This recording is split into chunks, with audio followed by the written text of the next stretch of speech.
Hey everybody, welcome to this week's episode of Life Matters TV. Today, we're just going to have some fun. We don't know what we're going to do or how we're going to have it, but we're just going to have fun. Today's show is called Lighten Up, and I'm going to introduce my co-host, David McLeod. After I introduce myself, my name's Tommy. Today, Tommy is wearing one of his Lighten Up shirts. It's Aang the Airbender. If you had never watched The Airbender on Nickelodeon, do it. Do it for yourself. Do it for your kids. Give it to your kids. It's a great gift. But talking about lightening up, David, why don't you lighten up everybody's day and tell us who we have with us today? Hey, thank you, Tommy. Welcome, everybody. Thank you for joining us. David McLeod here from Northern California. And I'm wearing my kind of bright light shirt, too. It's not an Airbender shirt, but most people who look at it fall over backwards because it's just so bright. Anyway, one of the things that I've noticed about my life is that sometimes I tend to take things seriously. You may have heard Tommy and me talk about this in the past few episodes.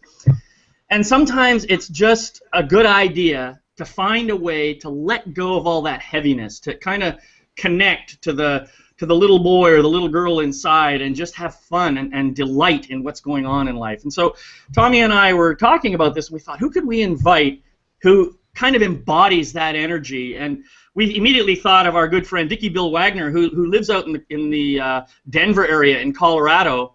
And we met him through a workshop we did called the Authentic Speaker Academy, and it was just a blast getting to know this guy. And so we talked about it and said, yeah, let's bring Dickey Bill on. And so we decided to do that. And so today I want to invite and welcome our friend and fellow messenger, Dickey Bill Wagner. Welcome, Dickey Bill. Woo! Thank you. Thank you, David.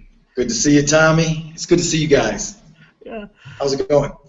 Good, man. It's going great. So, Dickey Bill, the first thing I want to ask you, before we even get to the real, meat of our subject, is when you look at your own life, what really matters to you? The love of my family, and my friends. It matters that I make a difference in their lives, and that they're better off for knowing me and loving me and our relationship. That's really what's important to me. That's really awesome, dude. And so I know that humor is a big part of your life. I mean, how did you get involved in that, and how did it become such an important aspect of your life? It's kind of crazy. It's that I've always made people laugh. When I was in school, I can remember having all the jocks around, and I was telling this story, and one guy was having milk come out his nose, and these people were rolling around on the floor. And then the next day they'd say, tell us that story again. And I was like, I can't. But I worked at the bank, and I would get in trouble for making the tellers laugh and the customers. So they would, when I got finished being a businessman, I said, hey, I think I want to be a stand-up comedian. I'll go to Toastmasters, try to learn how to tell speeches, funny speeches, and I ended up winning a bunch of contests, so I tried stand-up, and I really fell in love with it. It's a good time. It's funny that you say you got in trouble, right? How many times do we get in trouble for making people laugh, or, hey, stop fooling around, hey, stop being a clown, hey, stop joking around, right? I was like, come on, that's who we are, right? That's who we're meant to be. David? There was absolutely nothing going on, and it was a slow moment, and the manager went, they have work to do, Dickey Bill. Okay. They know they couldn't stop me, but they wanted me to stop talking to the other people. And so how was that working for you, to be told, to kind of quiet down? I mean, how did that feel?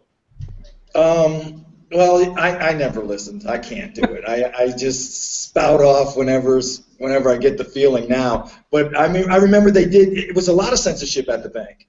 Yeah. I couldn't express my emotions because it would offend somebody. So I was under instructions to clasp my hands together like this and say, let's work this out. Because when I would start to go, the manager would say, no. It didn't work out. I'm not in banking anymore. I love that, man. Let's work this out. Like get back in the box. Exactly. and keep playing and stop being free, stop being yourself. But they kind of knew. They kind of knew that I wasn't going to be, because I was wearing like bright yellow suits with pastel colors, and everyone else was in black and white. And I was like, okay, this guy's a little different. Bright yellow suits in a bank. Wow, that says it all right there, bro. Why is it we feel we can't trust somebody who's in a bright suit or that's funny? There's a mix there. There's a miss there, right? I now have come to learn how to love people who are trust me. They trusted me a lot. I mean, I did very well in providing products and services at that time. I did very well, and they would notice that I would come in, maybe I hadn't had my coffee yet, and I'd be a little down. But when the customer came in, when they would be laughing, they'd sign up. I'd leave with my arm around their shoulder and saying, it was fun. It was fun to do business with you. And the manager was always amazed. Just didn't understand how that went down like that. So that's great. Yeah, that's well, and I can resonate with that. I know that when I'm doing business with somebody who has a good sense of humor, I just naturally feel more comfortable, and I tend to trust them more. I tend to be more connected to them. I tend to feel my heart opening up a lot more. I think that humor has some amazing powers in it, and maybe that's something we can look at and talk about a little bit. Yeah, it's really good for you. I think laughing is the best thing, the best legal thing that we're allowed to do. Just openly, if you want to, it's fun. It seems to me too that like somebody who is just comfortable enough with themselves to be funny, and we'll talk about different types of funny in a minute because that's running around in my head, but to be genuinely funny, you're being, like you said, David, you trust them because they're being genuine with themselves. They're being true to themselves, and they're comfortable enough with themselves that they can just put it out there. And you're right, I do trust people who are funny, just because they're being authentic. It's a big word, but to put a funny hat on a big word of authentic, that's the person I would turn to. You're right. So there's a lot of value in that, and the people who are stuck in the mindset that funny isn't professional or funny isn't proper or funny isn't that's old school. Old school. Oh yeah. I mean, that's why they couldn't yell at me too much because I did well. So I was like, hey, this is working for me. Right. Right. You just say he's laughing. Here's the contract. How about that? Right. Yeah. Yeah. I think there's another aspect to this that we're talking about, that the whole authenticity piece.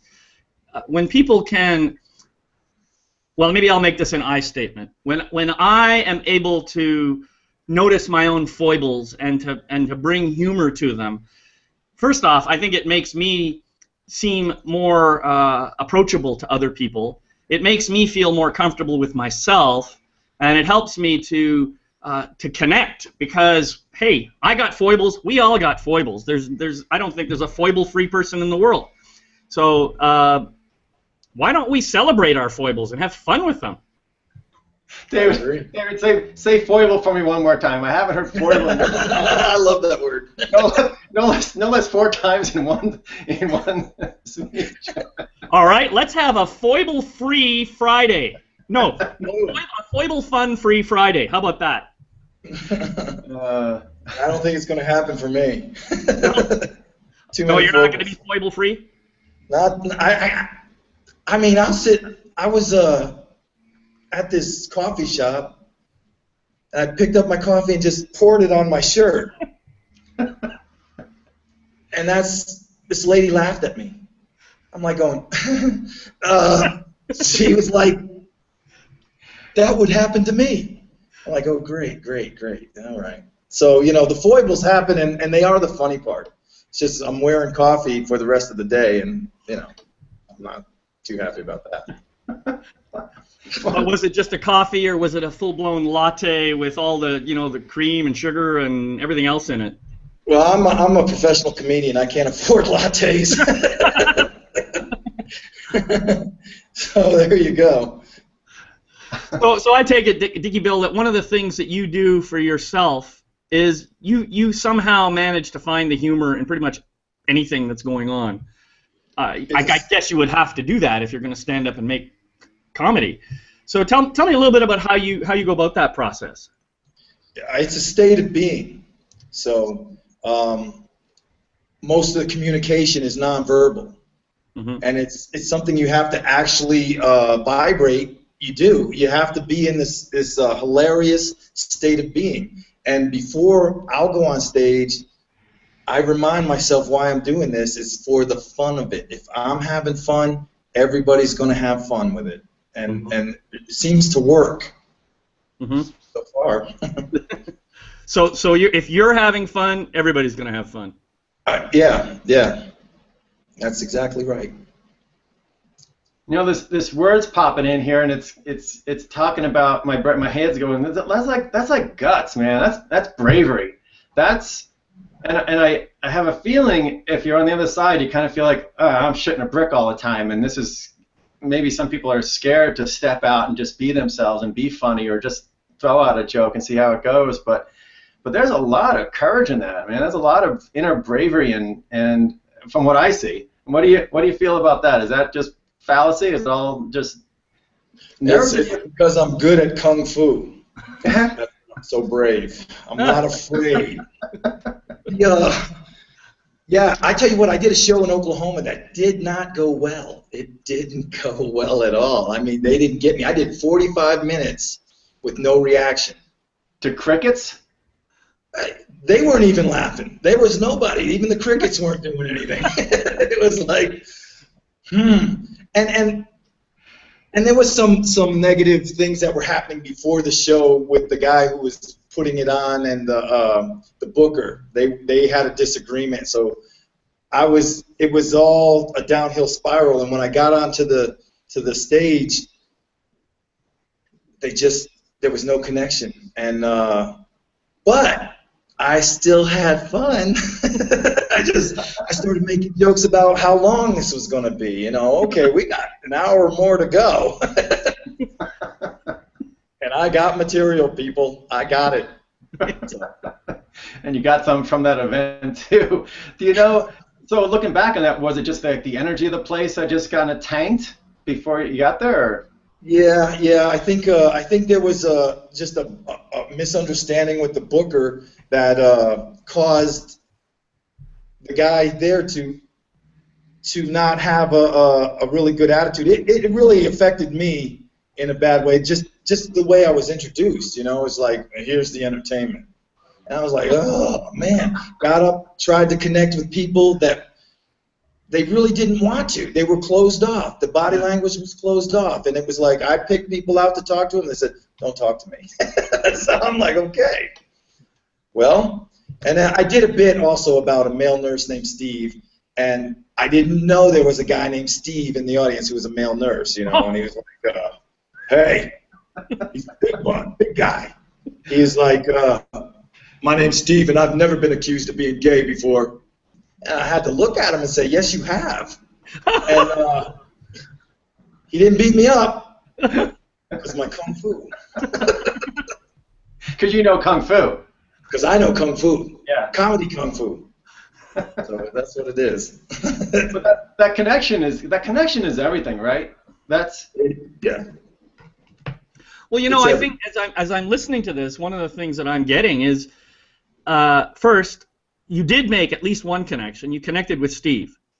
And he may have seemed like a guy who was gruff and potentially mean or something, but maybe, in fact, you actually connected with him on a deeper level than you realized. And so this is one thing that I have learned in my life. You know, it may look to me on the outside like I'm not connecting with people, and yet sometimes I have people come up to me afterwards, the people who I thought were the most closed off, who tell me, wow, that was an inspiring presentation. And I'm stunned. I'm thinking, oh, well, thank you. I've had that happen. Maybe you've had that happen too. Well, there was a lady in Oklahoma who ran up to me and said, I thought you were hilarious, and ran away. She couldn't be seen talking to me, but, you know, she could slip that compliment in there right there and move on. So yeah. Yeah, it's true. It's true that you don't know. Same thing, David. I was done with a talk once, and there was a guy sitting in the back, and he, the full arm fold, and he was, head to the side, and he was totally like, wasn't paying attention to me. And he came up to me later, and he just said, "Man, that was great. You just hit me in a place that I didn't know I needed to be touched." And so you can't always tell, if they're sitting there stone faced. Whether you're connecting with them or not, because we got to be tough. We got to put this facade on, right? Yeah, exactly. Sometimes people, they're afraid to let their real emotions show, and so I know for myself, when I'm feeling vulnerable in a place where it doesn't seem safe to feel vulnerable, I'll do that. I'll put on the really hard face and just kind of lock it all down and just try and be present, even though I'm locking it down. I've done that myself, so. So maybe you enlightened the whole crowd in Oklahoma, Dickey, and you just don't know it. I think it. Well, that would be nice if that was the case. I'm not sure, but I think that people who are doing this are sometimes. I've always thought of it as almost robbing energy, because that's what I'll be focusing on. I'll be focusing on what looks like they're closed down and missing a lot of laughs. And it's good that I record these sets because one time I was so shut down by somebody who looked like they were not into it that I thought I did awful. And when I listened to the playback, it was actually a lot better than it sounded. So people were laughing all around that I didn't see or notice because I was focused in on. Yeah, exactly. That's a good face, too. Yeah, well, and that's a really, really good point, and something that I've learned. I've been in Toastmasters now for a couple of years, and I've heard that idea as part of a training that was given by a woman named Patricia Fripp, who's actually an amazing speaking coach. But she actually said this is sometimes what happens when we get up on stage. We're so busy trying to inspire or motivate that one person who seems to be shut down, and in the process of doing that we forget about all the other people in the audience who are there and actually with us. So I think you may have learned something there about that for yourself. Oh yeah.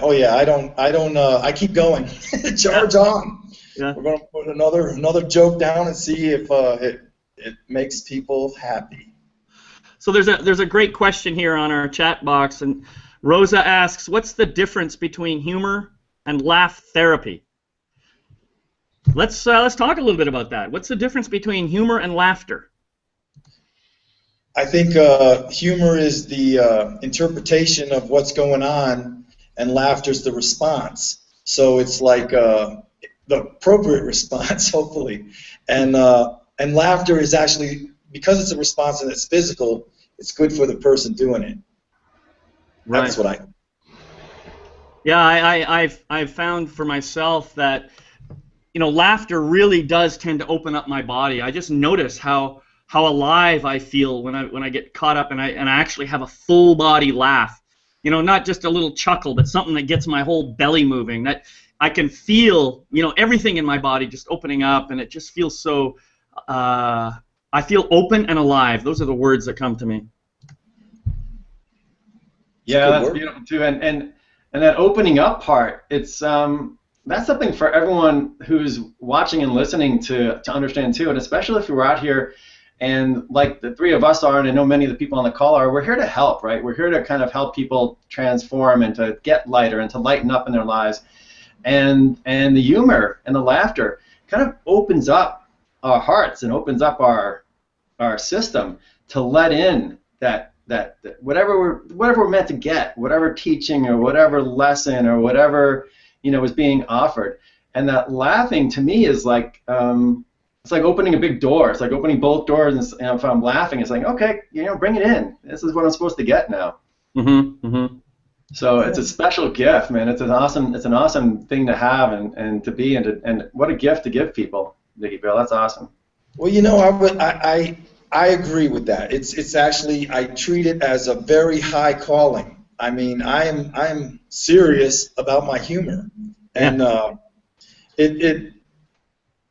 it's wonderful when it's working. When it's working, it's just so good, and I can't think of a better way to spend my time professionally. Anyway. Yeah. So how often do you do humor engagements? I mean, are you doing like stand-up comedy like every day, every week, once a week? How often are you doing this stuff? Well, the paid gigs I work probably 3 weekends a month, and I do the process of working out new material every day. Every day I try to write. Every day I try to focus on delivery and making it. It's a lot of editing. Your words a certain way here isn't as funny as changing around something. So it's a lot of trial and error in that regard. And so I have to do stand up in front of open micers and things like that. I still do those. So it keeps it sharp. And that's what it's all about, is to be able to, if somebody says, hey, I need 10 minutes right now, I could do it. Yeah. I could do it. And that feels pretty good. All right, can you give us 2 minutes right now? 2 minutes? Yeah. Yeah, I can. Okay. Oh, I don't do well in relationships, y'all. I do not. Nothing says lose my number quicker than when I tell a woman I am unemployed.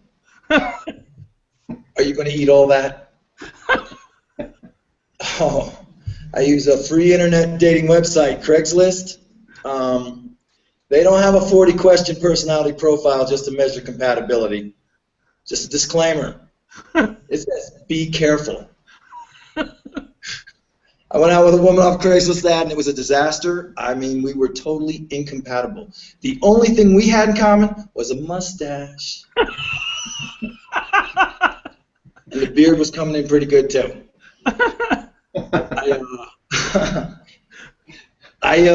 2 minutes, huh? Well, I tried yoga to get in shape, and I don't know, it's dangerous. Yoga's dangerous, y'all. It's like gang initiation dangerous. You wear the wrong colored spandex to the wrong class, and they will downward dog your ass over and over again. And I'm not a big fan of those skimpy outfits those hot yoga women wear. It's hard for me to find my inner peace when I have to keep adjusting my outer piece. Get kicked out of class.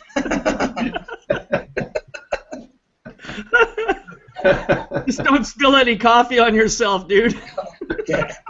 Yeah, those are two bits that are a lot longer, but they go into a lot of things about kids, about dating, living with my grandma, which I don't anymore, but I did. And,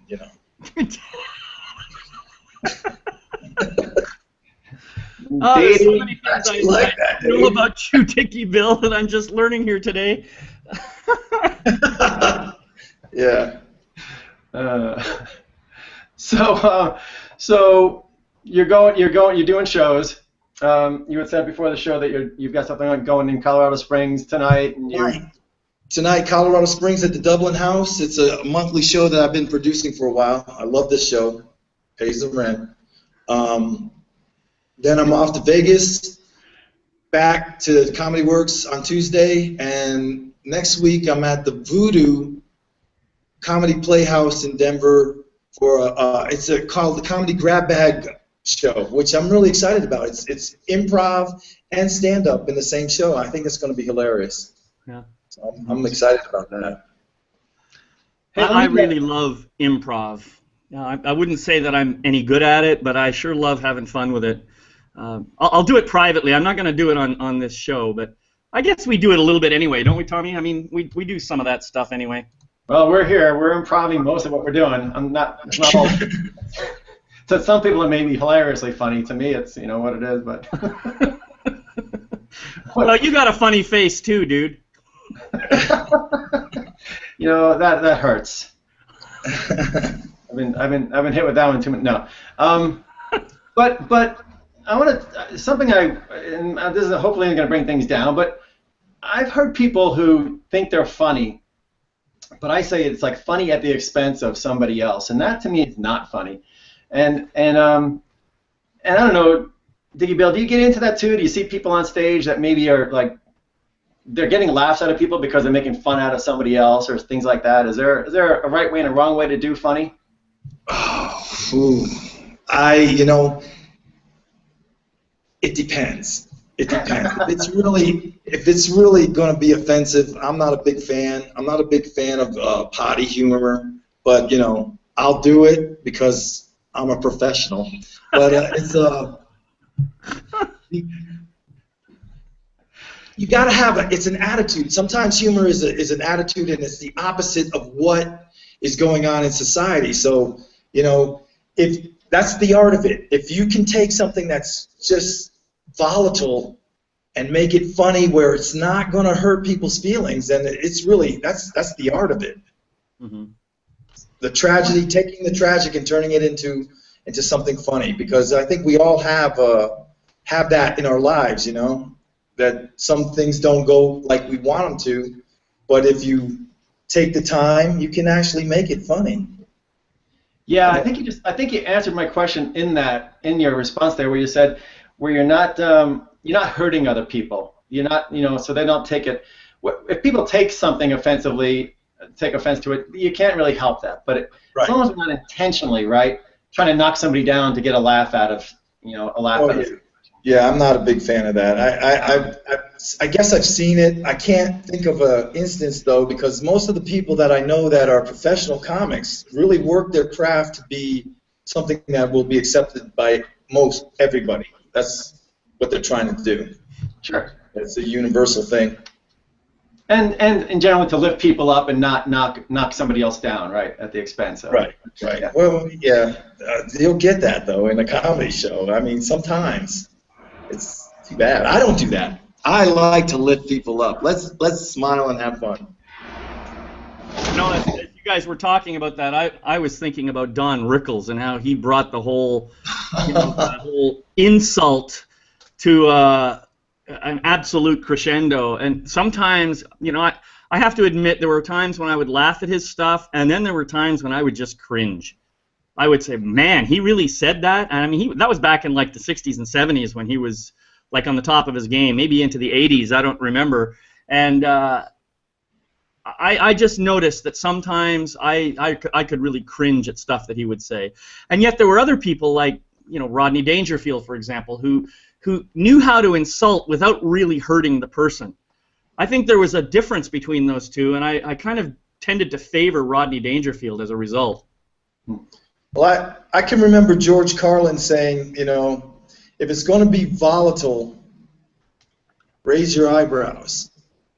Raise your eyebrows, and that way people will accept it. But if you're frowning when you're talking, it's the nonverbal communication. There is so much to it that you can actually, just by facial expressions, bring people in or totally turn them off on what you're trying to communicate. Yeah. That's a really good point, that idea of raising the eyebrows. I know, as you say that, I can just see, I can visualize George Carlin doing that with his bits. Always raising his eyebrows, with his because he wants you to eyebrow, to Yeah. Well, he wants you to listen. So that's if he's turning you off and then you fold down and everybody shuts down, might as well be called Oklahoma. You know what I mean? I don't know. Yeah. Well, I think that the subject of appropriate humor is an interesting one. Obviously, everything can be funny to somebody. Right. And I think it's a question of finding that common ground that we can all relate to, so that if I try to say something and it's intended to be funny, it's not. I agree with Tommy. It's not meant to be hurtful. It may accidentally hurt someone, and in which case I can always go back and say, sorry, I didn't really mean for it to come out that way or whatever. So I have the power to apologize after the fact. Yeah. I think what I'm talking about is intention, right? It can be volatile. I don't care about volatility, but if you're directing it at to take somebody else, to knock them down, to make somebody else feel better about themselves and to laugh, that to me doesn't work. But if you're just talking shit about stuff and blasting some situation or some government or some politician, just in a general sense of the word of, making it funny, then yeah, by all means. But so Dickey Bill, what do you do before a show? Like, what do you do to prep? Maybe some tips here that people can take home to feel a little lighter and practice a little funny themselves. I breathe and remind myself that this is fun. This is fun. Go throw up and then come back and say, this is fun. No, I don't throw up. I'm beyond that now, but it's fun. You want to say, what is the outcome of this? Fun. Yeah. And I think you can make almost anything fun, almost if you approach it that way. Yeah. If you approach it, how can this be fun for me? How can going to the DMV be fun? Well, I wrote like 10 jokes about the people that were around me. They weren't bringing down jokes. They were just stuff I observed. So, but yeah, it's just the first step. Breathe and relax.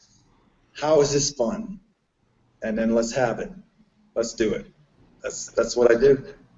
Great. Very, very powerful 3-letter word. Thanks, man. Just to let you guys know, Joanne is on, and she just says, "This is great. So good to see and hear Dickey Bill again. Love it." So I don't know if you remember Joanne. She was at the Yep. So you're gonna close us out here, Tommy? Yeah, Dickey Bill, thanks so much for being here. My pleasure. Time flies when you're doing time, they say, and time flies when you're having fun too. But thanks for being here, man. Good luck on your shows. Anything you want to tell the folks about, like, again, you kind of said where you're going to be, but how can they learn more about what you're doing and where you're at? Okay, DickeyBillWagner.com. It's D-I-C-K-E-Y, Bill Wagner. And I usually try to keep up to date with where I'm going to be and what's happening. So that's a good place to check. Facebook, Twitter, the usual. Thank you, guys. All right. Awesome. Thank you, man. Hey, next week, what are we gonna do next week? We're gonna go off of a question from our free-for-all, and somebody had asked, like, how do I get out of this keeping up with the Joneses state? So next week's show, we're gonna do something about give me more. We get in this mindset of always wanting more, and we'll talk about that one next week. Dickey Bill, thanks so much for being here today. David? Yeah, thank you, guys. And Dickey Bill, just so great to see you again. I'm looking forward to connecting with you in person at some point in the near future. Meanwhile, have a great day, have a great week, have a great life, and same to you, Tommy. Good to see you. We'll be back next week. Bye-bye.